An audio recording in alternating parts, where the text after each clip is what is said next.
చింత చిగురు రొయ్యల కూర చేసే విధానం. చింత చిగురు 1 కప్పు తీసుకుందాం. ఎండు రొయ్యలు 1 కప్పు.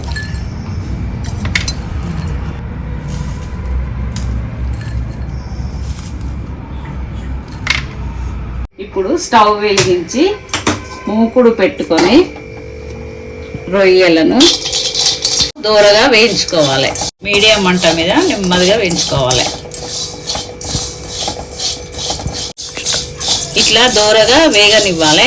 వేగిన తర్వాత చల్లారేదాకా పక్కన పెట్టుకోవాలి. రొయ్యలు చల్లారే వరకు చింత చిగురును చిన్నగా కొంచెం కట్ చేసుకోవాలి.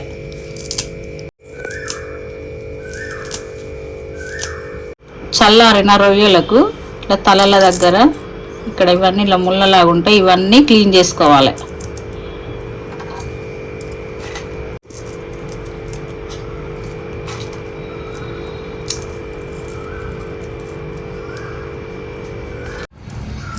నాకు ఓపిక బాగుండాలి ముళ్ళు తీయాలంటే.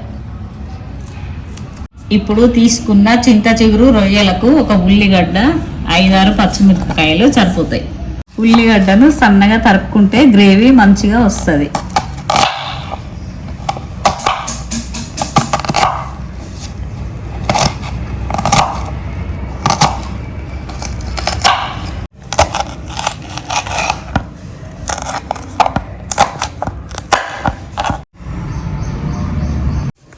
ఇప్పుడు కూర వండటానికి అన్ని రెడీగా పెట్టుకున్నాం కదా. స్టవ్ వెలిగించి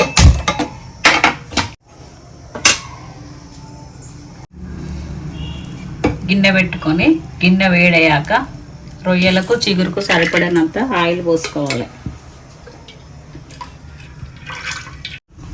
నూనె వేడైనాక కొద్దిగా ఆవాలు వేడైనాక ఉల్లిగడ్డలు వేసుకోవాలి.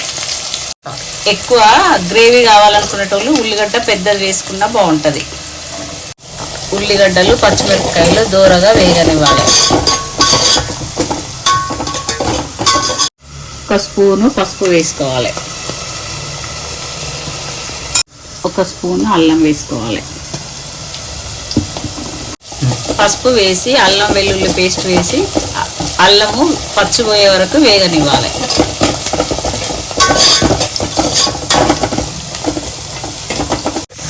ఇప్పుడు ఉల్లిగడ్డ పచ్చిమిరపకాయలు గోలినవి. ఇప్పుడు చింత చిగురు వేసుకుందాం.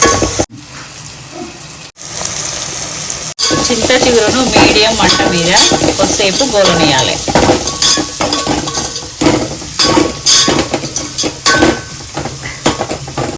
ఒక నిమిషం మూత పెట్టుకోవాలి.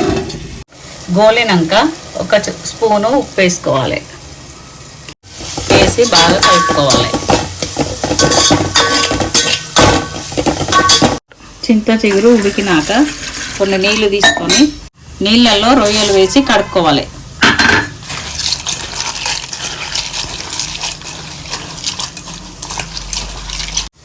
కడిగిన రొయ్యలను గట్టిగా పీసుకుంటూ దీంట్లో వేయాలి. చిగురులో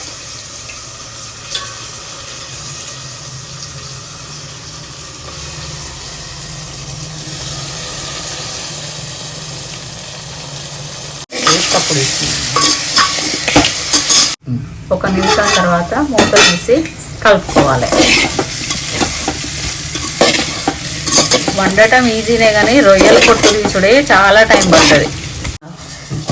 ఈ చింత చిగురును రొయ్యలే కాకుండా మటన్లనైనా బోటిలనైనా వేసుకుంటే చాలా టేస్టీగా ఉంటుంది.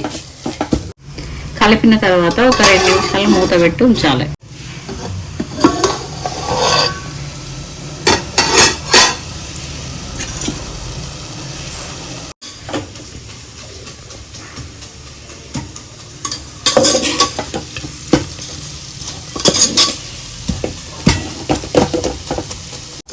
కూర ఉడికింది.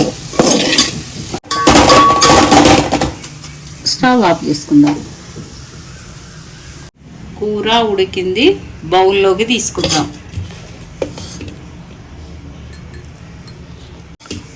ఇప్పుడు చింత చిగురు రొయ్యల కూర రెడీ అయింది.